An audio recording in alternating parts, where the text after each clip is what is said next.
So is it worth buying the new Apple Watch Series 10? Or should you spend half the money on the Apple Watch SE 2? Or should you splurge and get the Apple Watch Ultra 2? Choosing the wrong one could be a costly mistake, or could have you missing out on some life-changing features. And these are all fantastic Apple Watches for iPhone users, but they're more different than they look. And the differences are getting even more confusing with time. Like, look at this. Apple withheld the blood oxygen sensor from the Apple Watch SE 2. But then later they disabled that sensor from the Series 10 and from the Ultra. Also, the Apple Watch Ultra has always been the largest watch from Apple, but the Series 10 now has a larger display than the Ultra in a smaller and thinner body. So I wanted to figure out what all the differences actually were in regards to design, accuracy, features, and ultimately I wanted to answer the question of who should buy each of these watches. Now, full disclosure, this video is not sponsored. I purchased the Apple Watch Ultra 2, which for this video, I'm just gonna call the Ultra, and I purchased the Apple Watch SE 2, which for the purposes of this video, I'm just gonna call the SE.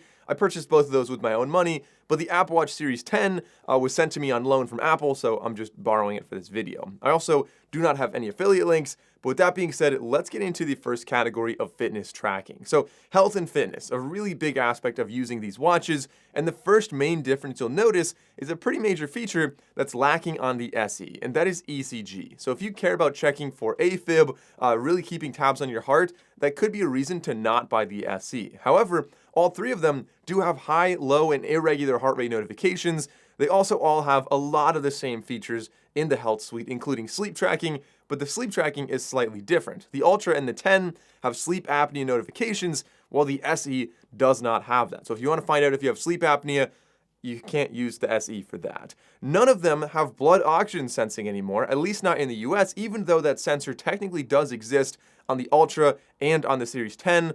There was a little bit of a conflict with Massimo, more on that in another video, but they disabled it in the US, so that's kind of something that you won't see there. However, you might be wondering, how can it track things like respiration or sleep apnea or different things like that? It uses all of the other sensors, the accelerometer, the heart rate sensor, and it's able to apparently very accurately still estimate and calculate those numbers without using the blood oxygen sensor, which I think is very, very impressive. Now, all three of these watches do have the Vitals app that tracks like your heart rate and sleep duration and different things like that, but in addition to the Series 10 and the Ultra is the body temperature sensor. So that's going to be useful in tracking your sleep, as well as kind of just general recovery, and of course, it's going to be more accurate for female cycle tracking, even though all of them kind of do have female cycle tracking, like you can input like your own information in there. The Series 10 and the Ultra do have that temperature sensor, which can really help a lot there. And speaking of GPS, the Ultra has dual band GPS while the other two do not. So that's a pretty big improvement there. Again, we'll see that in the testing. Technically, the Ultra is the only one that has L1 and L5 GPS, while the other only have L1. And in addition to that, the Series 10 and the Ultra both have Baidu.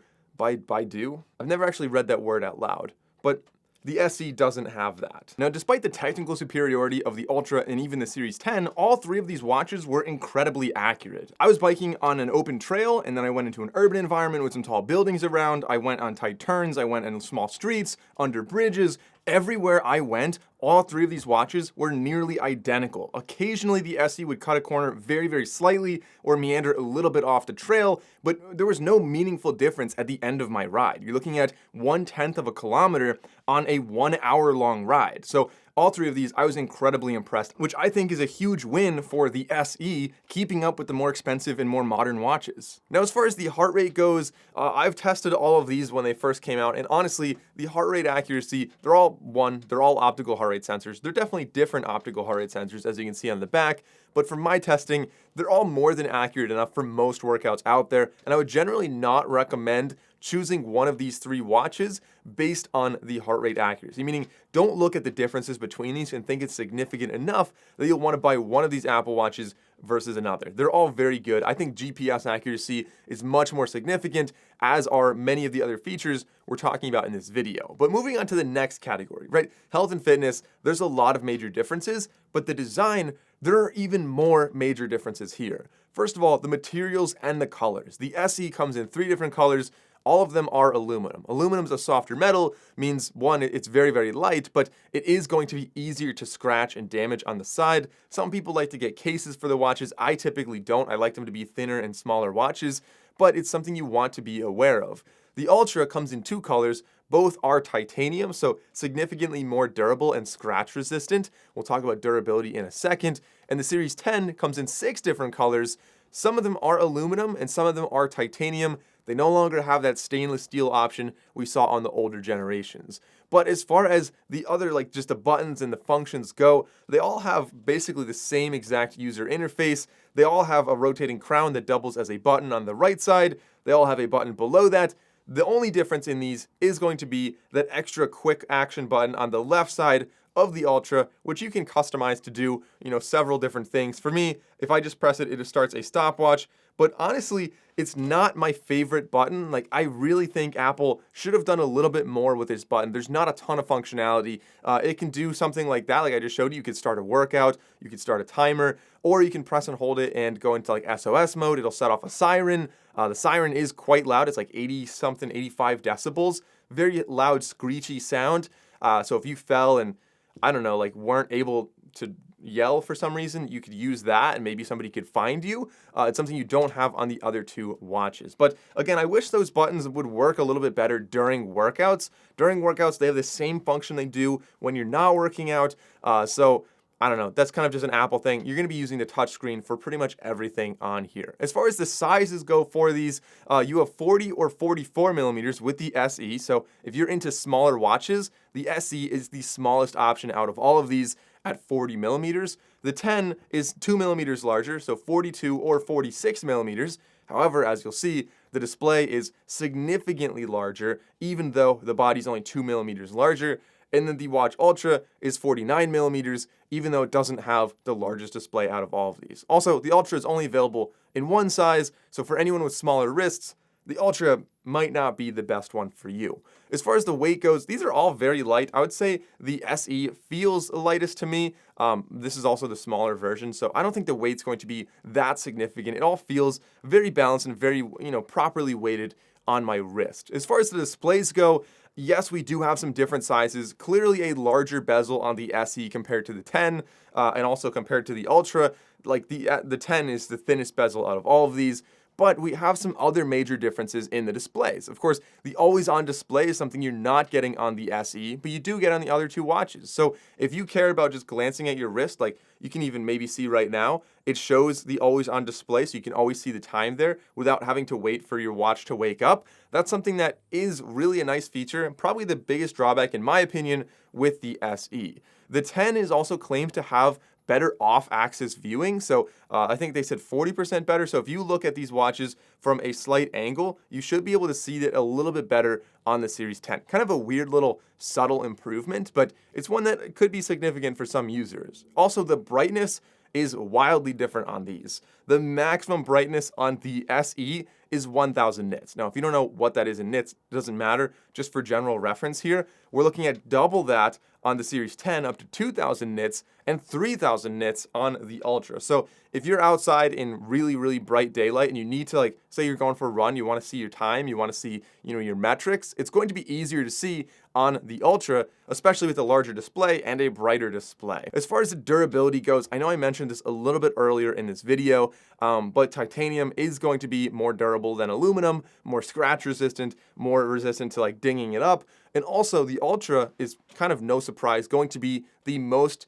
durable out of all of these because the display is flat on the top rather than having that curve that we see on the Series 10 and on the SE. So that curved display means that if you kind of like jam your wrist against like maybe you're rock climbing or something that I have done in the past with other watches, you could very easily damage your display on this watch. I have a friend who just damaged his pretty recently just doing like climbing around like some ice and stuff like that. And aside from mechanical damage, we also have pretty different water resistance ratings. So you're rated up to 50 meters of water resistance on the Series 10 and on the SE, while the Ultra is double that, rated for 100 meters. So if you're doing a little bit more scuba diving, you're doing some deeper swimming, then the Ultra is going to be definitely better for that. You can swim laps with any of these though. Like most people, probably 99% of people out there using their Apple Watch would be fine with like the SE, for example, snorkeling, swimming around. Like I have a friend who did an entire Ironman or half Ironman using an Apple Watch SE. It's a very capable watch.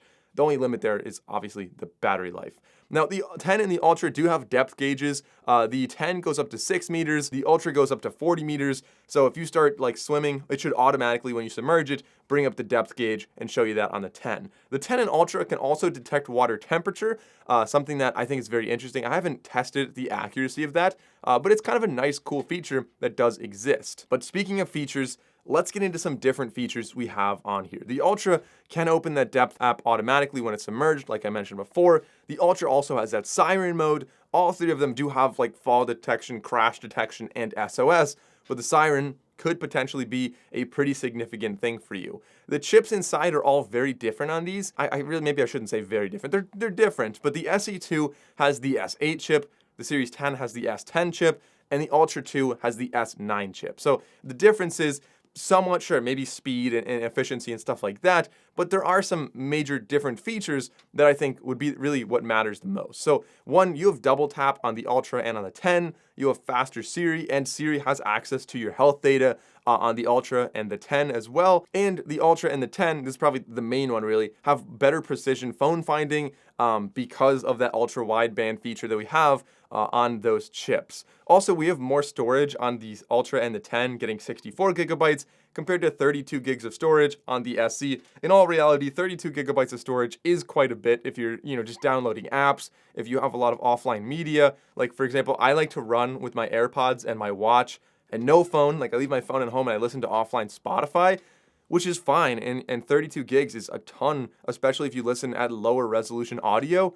Like that's more songs than I would really ever listen to. But when you're talking about playing music, kind of a weird thing that they've added, and I don't know, there was like a big part of the keynote when they launched it, was the ability to play music through the speakers on the Series 10. You can't do that on the others. Seems like a software thing to me. Also not something that I would really ever find myself doing, but maybe it could be useful if your phone's not around and you're listening to like a podcast or something. Honestly, I'm not sure when this would really be applicable, but it's something that you could do on the 10. But other than that, basically identical watches. A lot of the same compass, training load, altimeter, other features we can expect from these watches. They're all Apple watches. They're all just fantastic watches. They all have Bluetooth 5.3. They have Wi-Fi 4.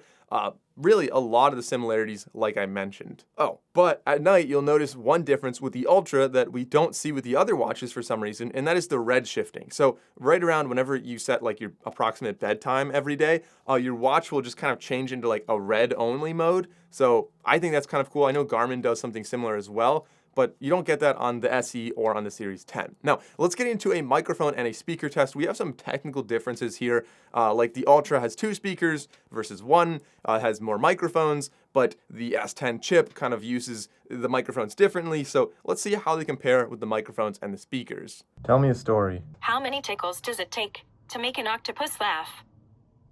10. 10 tickles. Tell me a story. Once there were 2 mice who became friends at Mouse College. One was from the city, the other from the country. When they graduated, Tell me a story. One winter, a family of ground squirrels were settling into their tree to hibernate, and Kiddo Squirrel was not happy about having to stay in all winter. Listen, Kiddo, said Father Squirrel. And of course, the prices. Now, Apple changes the prices a little bit, but compared to other companies, they barely change them at all. Now, the Ultra is $799, and it always includes cellular. There's really only one model. It's the large model, it's cellular, it's titanium, $799. The SE is way cheaper than that, starting at $249 for the non-cellular one, which I think most people would probably be fine with. Cellular is only going to be beneficial if you want to do any kind of Siri calling or texting when your phone is not around. Otherwise, like if you leave your phone at home on the non-cellular version, everything works normally on your watch, except you're just not able to communicate with the outside world. Pretty straightforward. It's an extra $50 if you want the cellular version though. And the Series 10 is $399 for the base model, $499 for cellular, and $699 if you go from aluminum to titanium, and it also includes cellular then. So $699 for titanium cellular on the Series 10, only an extra $100 and you get the Ultra. Again, kind of becomes a blurry line between which watches should you get. And of course, the biggest difference between all of these is going to be the battery life. You're looking at about 36 hours on the Ultra. That's a little bit generous. I get like a pretty comfortable maybe a little bit more than 2 days, not much more than 2 days. Whereas the Series 10 and the SE are both 18 hours, so you're gonna be charging this basically every single night. The speed of charging is different though, so you don't have to charge overnight. With the Series 10, for example, it goes from 0 to 80% in about half an hour. So if you're showering and brushing your teeth in the morning and you just throw this on the charger, you should be good basically for all day. The Ultra charges quick, but not as quick, 0 to 80% in 1 hour.